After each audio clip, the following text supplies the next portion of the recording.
ہے وہاں پہ کسی زمانے میں ہندوؤں کے بہت سی رسومات ہوتی تھیں اور ذبح کیا جاتا تھا، جس کی وجہ سے آپ کو کیا یار آپ نے جھوٹ بولا ہے، آپ کے دل پہ کالا دھبا لگ گیا۔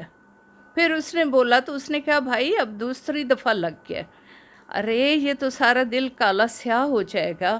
اور ذکر اللہ اللہ اللہ کی آواز آ رہی تھی، اور کچھ ٹہنیاں جنہوں نے اللہ کا ذکر نہیں کیا تھا وہ پڑی تھیں، میں ان کو اٹھا لایا کیونکہ اعوذ باللہ من الشیطان الرجیم، بسم اللہ الرحمن الرحیم۔ السلام علیکم، میں ہوں سعدیہ سہیل، آپ کی دوست، آپ کی ہمدرد، اور آج میں پھر آئی ہوں نرگس آپا کے پاس، کیونکہ نرگس آپا کا جیسی انٹرویوز لگے ہیں، بلیو یو می، مجھے اتنی کالیں آئی ہیں، ہر کوئی کو نرگس آپا سے کویشچنز کرنے ہیں، ان سے بات کرنی ہے، ان سے مختلف موضوعات پہ کویشچنز ہیں، اور وہ بات کرنا چاہتے ہیں اور معلومات حاصل کرنا چاہتے ہیں۔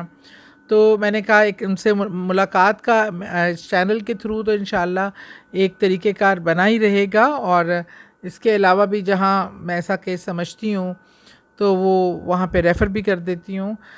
لیکن ہے کہ آج ہم جو پوچھنا چاہتے ہیں، موکلین کو لے کے بہت سے لوگوں کے دل میں بہت سارے سوالات ہوتے ہیں، وہ کون ہوتے ہیں، کہاں سے آتے ہیں، کیسے ہوتے بھی ہیں کہ نہیں ہوتے، اور جو لوگ کہتے ہیں کہ موکلین ان کو انفارم کرتے ہیں یا اس سے پوچھ کے، تو ہمیں کیسے پتہ چلے کہ صحیح موکلین بتا رہا ہے یا جھوٹی موٹی کر رہا ہے۔ تو ان تمام چیزوں کے حوالے سے میں چاہتی ہوں نرگس آپا آپ کو ڈیٹیل سے بتائیں اپنے علم، اور ماشاءاللہ جو ان کا اس حساب سے بہت زیادہ علم ہے، اور ذاتی طور پہ بھی وہ ان تجربات سے گزری ہیں، تو وہ آپ سے شیئر کریں گے۔ السلام علیکم نرگس آپا، آپ کے پاس دوبارہ پرزور فرمائش پہ حاضر ہوئے ہیں، لوگ آپ سے بے انتہا محبت کا ثبوت دے رہے ہیں، بے انتہا پسند آئی ہیں، تو یہ پلیز بات کر لیجئے۔ ماشاء اللہ لا حول ولا قوت الا باللہ العلی العظیم۔ اور شکریہ سعدیہ، واقعی موکلین ایک تجسس ہے کہ یہ کیا چیز ہے۔ اصل میں موکلین اللہ کے قرآن کے ہر حرف پہ جو فرشتہ ہے اس کو موکلین کہتے ہیں یا موکل کہتے ہیں۔ اور اسی طرح اگر آپ عبادات میں سب سے زیادہ، اب جیسے کہ میرا سسٹم ہے، میں نے 7 سال تک درود تاج 70 مرتبہ پڑھا، تو ہوا یہ کہ میں واک پہ جا رہی ہوں تو ہر چیز مجھے اداس لگی۔ میں نے پوچھا کہ یہ کیا وجہ ہے، سب اداس کیوں ہیں؟ درخت کہتے ہیں بی بی آپ کو پتہ نہیں ہے کہ آج سے 1 محرم ہے اور حضرت امام حسین کی شروع ہو گیا ہے صدمہ اور سوگ، جس کی وجہ سے ہر چیز اداس ہے۔ یہ حقیقت ہے کہ ہر چیز میں معقل ہیں، جیسا کہ آپ جانتے ہیں کہ حضرت بہاؤالدین ذکریہ ملتانی جب اپنے استاد کے پاس قرآن پاک پڑھنے شروع کیا انہوں نے، تو اور بچے تنگ کرتے تھے کیونکہ حضرت بہاؤالدین ذکریہ ملتانی پیدائشی طور پہ حافظ قرآن تھے، اور ان کے جو استاد صاحب تھے وہ بڑا ان سے پیار کرتے تھے، اور بچے تھوڑا جیلس ہوتے تھے۔ ایک دن استاد صاحب نے کہا کہ جائیں بچوں، آپ نا ایک پرندہ لائیں اور اسے ایسی جگہ پہ ذبح کریں جہاں کوئی نہ ہو۔ سب نے، کوئی پہاڑ پہ چڑھ گیا، کوئی غار میں بیٹھ گیا، کوئی کمرے میں گیا، اور کسی نے کہیں ذبح کیا، سب نے اس پرندے کو ذبح کر دیا۔ اور حضرت صاحب آئے اور ان سے ان کے استاد نے پوچھا بہاؤالدین آپ نے کیوں نہیں ذبح کیا؟ انہوں نے کہا یا استاد اعظم، میں جہاں بھی گیا میرا اللہ تھا، میرا اللہ تھا، اس لیے مجھے کوئی ایسی جگہ نہیں ملی کہ جہاں میں ذبح کرتا۔ سبحان اللہ۔